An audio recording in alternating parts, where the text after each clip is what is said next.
한 두세 달쯤 지났을 때 조금은 여전히 두꺼워 보이고 소시지 같다고 걱정하시는 분들도 있기는 한데 아직은 너무 걱정하실 필요는 없다고 말씀드리겠습니다.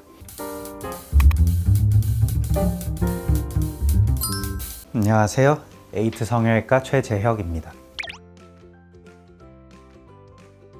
소세지 같은 눈이라는 표현을 많이 쓰는데 일단은 간단하게 설명을 드리면은 우리 눈에서 이 쌍꺼풀 라인이랑 흰자위 사이에 있는 이 조직이 좀 두꺼우신 분들, 쌍꺼풀 비후증이라고도 얘기를 하는데 그게 이제 너무 좀 두꺼워 보이고 똥똥해 보여서 소세지처럼 생겼다라고 해서 이제 생긴 표현인데 그래도 굳이 따지면은 눈꺼풀 조직이 좀 두꺼우신 분들에서 라인이 좀 높게 잡으시면은 좀 소세지 같은 눈이 되기는 합니다. 한 두세 달쯤 지났을 때 조금은 여전히 두꺼워 보이고 소시지 같다고 걱정하시는 분들도 있기는 한데 아직은 너무 걱정하실 필요는 없다고 말씀드리겠습니다. 일반적으로 한 두세 달이 지났으면은 큰 붓기나 그런 것들이 많이 빠지고 자리가 잡은 거는 맞기는 한데 그래도 쌍꺼풀 수술하면은 그런 잔붓기라든지 자리 잡으면서 자연스러워지는 과정은 길게 한 6개월까지도 보고 있고 아직은 3개월 정도는 더 기다리면서 훨씬 더 좋은 결과가 나올 것으로 생각이 드니까 너무 걱정하실 필요는 없을 것 같습니다. 수술 직후는 수술하는 게 이제 상처를 인위적으로 내는 과정이고 그런 것도 이제 회복하는 시간이 필요합니다. 그래서 상처가 회복하는 데에는 그 부위에 이제 혈류량 같은 것들이 많아지고 그러니까 피가 많이 가게 되고 그런 것 때문에 이제 붓게 되고 그리고 또 상처들이 생기니까 우리의 림프 순환 같은 것도 좀 끊기면서 림프 부종 같은 것도 같이 생기게 됩니다. 그래서 그런 것들 때문에 이제 붓게 되는데 그래서 수술 직후 초기에는 특히나 얼음찜질 같은 걸 통해서 그런 혈류량도 줄이고 붓기를 좀 최소화시키는 방향으로 하기는 합니다. 그게 한 일주일 정도까지 가기는 하고 일주일째쯤에는 붓기도 좀 심한 편, 멍도 좀 있고 그래서 보기에는 가장 좀 안 좋은 그런 시기이기는 하고 근데 그 이후로부터는 점점 이제 붓기도 빠지고 멍도 빠지고 합니다. 그래서 한 달째쯤 되었을 때는 큰 붓기도 거의 다 빠지고 멍도 사실상 거의 없고 해서 이제 슬슬 실제 자기의 쌍꺼풀 모양이 좀 보이기 시작하는 시기인데 아까도 말했지만 아직은 좀 잔붓기는 그런 건 남아 있고 그때부터도 자연스럽게 자리를 잡는 그런 과정이 있습니다.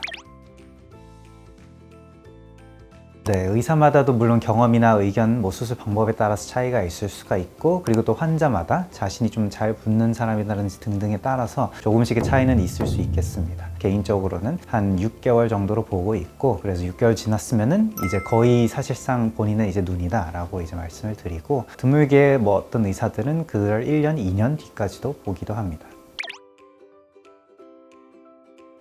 수술을 하면은 특히나 미용 수술을 하면은 사람의 심리다 보니까 대부분의 사람들은 어쩔 수 없이 그 부위를 열심히 살펴보고 쳐다보고 하게 됩니다. 눈이면은 눈, 코면은 코, 맨날 거울 많이 보기도 하고 미세하게 어떤 차이가 있는지 살펴보고 좌우 차이가 있는지 비대칭이 있는지 거울을 계속 보게 되고 만약에 차이가 있고 뭔가 마음에 안 들면은 스트레스 받고 스트레스 받은 상태에서 또 보면은 또 뭔가 더 차이가 있는 것 같고 그렇게 열심히 보면은 또 원래 수술 전에는 신경 쓰지 않던 것도 막 새롭게 보이면서 신경 쓰이고 좀 악순환 이렇게 과정을 통해서 힘들어하는 분들도 간혹 있기는 합니다. 수술 초기 특히 한 달째쯤에는 아직은 붓기도 있고 자리 잡고 있고 어색한 게 당연한 것인 거고 길게 한 6개월까지 좀 마음 차분하게 참을성 있게 가지고 좀 지켜보면은 좋을 것 같습니다. 그리고 또 하나로 많은 사람들에게는 주변에 꼭 그런 한 명의 친구가 있더라고요. 만났는데 망한 거 아니냐 비대칭인 것 같다. 이런 사람들 재수술 하던데 거기 좀 이상한 거 아니야? 그런 말들. 근데 이제 그런 친구들은 물론 장난으로 대부분 그런 거 얘기한 거일 수도 있겠지만 당사자는 당연히 엄청나게 스트레스를 받고 걱정하고 좀 무섭고 그렇게 되게 됩니다. 계속 말하지만 시간 지나면서 훨씬 나아지고 자연스러워지고 좋기 때문에 그러한 친구들의 부정적인 말들은 흘려 들으시고 참을성을 가지고 기다리시면 좋은 결과 될 테니까 너무 걱정하지 마시고 그리고 혹시나 내가 그 친구의 입장이다. 지금 내 친구가 수술을 했다 하면은 장난으로라도 너무 그렇게 부정적인 말들은 최대한 자제를 해줬으면 좋겠고 가능하다면은 칭찬해주면 좋을 것 같습니다.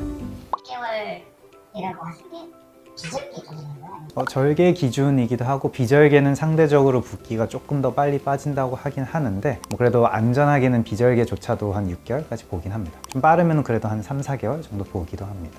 잘못했을 경우에는 6개월까지 기다렸다가 특히나 절개를 하게 되면 상처를 많이 주고 회복도 많이 되기 때문에 6개월이 확실히 좀 안전한 것 같고 만약에 비절개 방법으로도 교정하는 사람들도 있는데 그거는 아까 말했지 한 3, 4개월쯤에 할 때도 있는 것 같고 상황마다 조금씩은 다르기는 한데 안전하게는 사실 그게 가장 좋기는 합니다.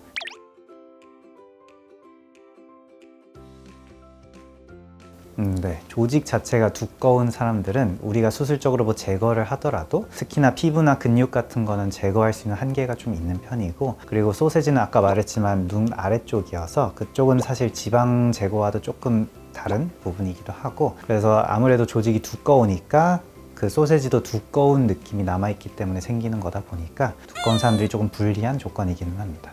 그래서 만약에 너무 좀 두꺼우신 분들은 본인이 라인을 높게 잡기를 원하더라도 가능하면 좀 낮게 좀 추천을 드리고 아니면은 상담 받으러 오면은 저희가 이제 모양을 보여드리면서 이 정도로 높게 잡으면은 이 정도로 좀 두꺼운 느낌이 생기면서 조금 소세지 될 수도 있다. 근데 이제 환자가 만약에 괜찮고 그래도 높은 라인 원한다 하면은 그렇게 잡을 수도 있기는 합니다.